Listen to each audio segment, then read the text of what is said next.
All right, Sagittarius, welcome to your weekly horoscope for March 15th to the 21st. My name is Athen. So we have another interesting week, of course, for the month of March. Very interesting month. And it involves the Uranus-Pluto square going exact, except it's not energetic like it was the first couple weeks of the month. We have the solar eclipse taking place in Pisces on Friday, which is always the solar eclipse is like the new moon, so it's always a recess of energy. And because it's in Pisces, it's especially so. We've got Saturn station right now in the sky, stopped, going retrograde. We've got aspects with Mercury and Neptune involving intuition and stopping and reflecting about things. Lots of this pausing, and the sun is, of course, in Pisces too.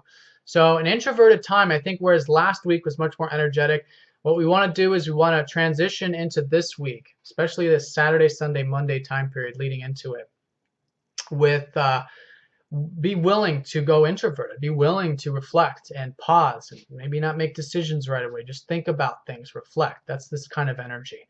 Now it starts on Sunday and Monday with Mercury squaring up to Saturn. So let's talk about this Saturn who stopped in the sky for the first part of this week. He recently went into your 12th house towards the tail end of last year. So maybe there were some new systems, new structures that you're building around spirituality, about making sure you're getting enough rest and relaxation, about presence, about meditation, about compassion, all of these 12th house things. So whatever it is you've started there, assumed some responsibility about, spiritual stuff, whatever, it's a reflection time now for the next 5 months. Okay, but with him station, it's particularly this week because he's a very slow mover, so his station lasts a very long time.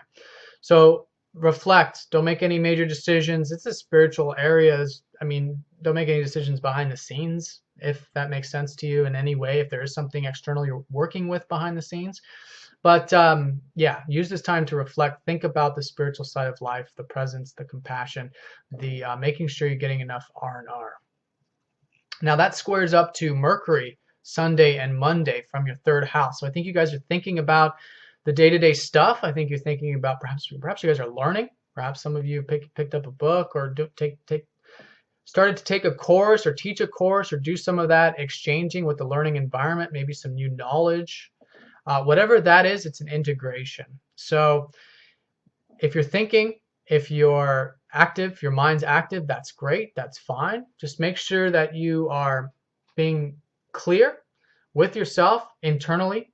And if you feel like there's too much thinking, just kind of take a step back, ease off the throttle a little bit, because with this kind of energy, it's if we see things too realistically with Saturn, if we look at things with too much of a cold eye, it can have a sort of heavy effect on us. So if you are experiencing that, just be willing to take on the responsibility, be willing to integrate with these daily things, with the learning and teaching, with all the spiritual stuff taking place, and then naturally you're getting the most out of it. Okay.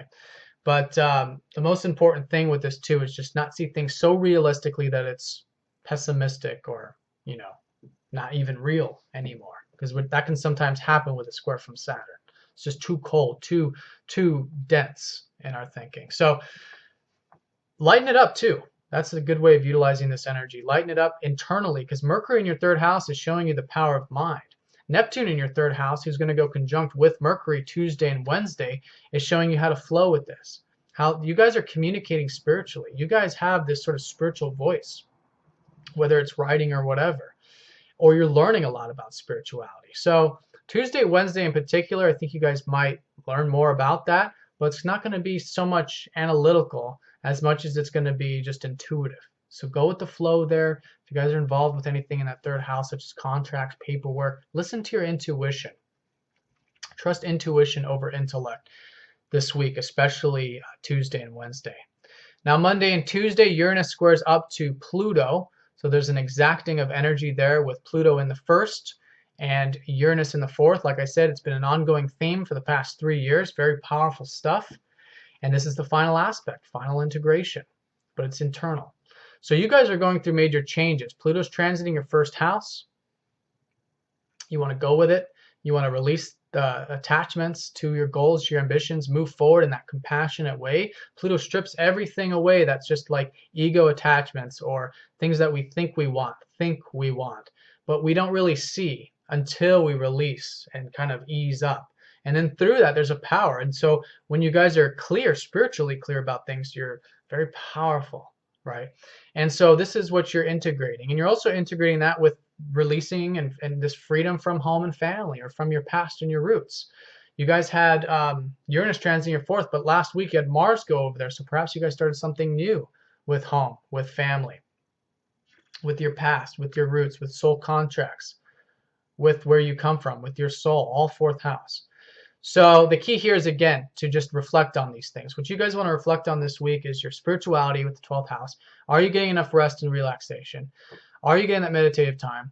Are you pursuing your goals in a way that's non-attached? Are you releasing those ego attachments? Are you thinking intuitively? And are you willing to make changes with home, family, and past?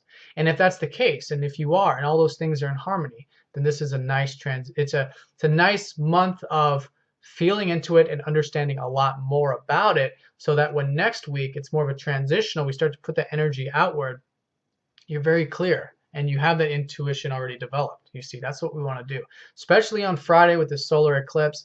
Listen to that intuition. It's coming from your emotional body, because Pisces is your fourth house, so you guys already have the intuition from inside. So with the solar eclipse here, meditate. Do that internal, as anything that connects you to your body too. Whether it's a visualization, whether it's a meditation, a heart meditation, anything like this, or anything that puts you into a meditative state. Definitely Friday and Saturday and Sunday if you're guided to, because the moon's still going to be in Pisces, okay? But it's very powerful that we listen to our inner guidance right now in general, but especially for you Sagittarians. So because of that fourth house, inner emphasis on inner here, inner guidance. So yeah, so reflect on Friday. A lot of the intuition, a lot of things we're uncovering now is going to lay the framework and the foundation for the next 30 days and for the next 6 months of this very transformational but new beginnings for you in your fourth house. Maybe something new with home, maybe something new with family. It's very subtle right now, so it's not meant to be intellectualized. It's just feeling into it, because everything in our external environment is just a mirror of our internal environment. So right now is the internal side of it. Then as the lunar energy builds over the next couple weeks and the next few months, it becomes much more extroverted, you see. All right, Sagittarius, have a great week. Let me know if you guys have any questions, and I will talk to you next time. Take care.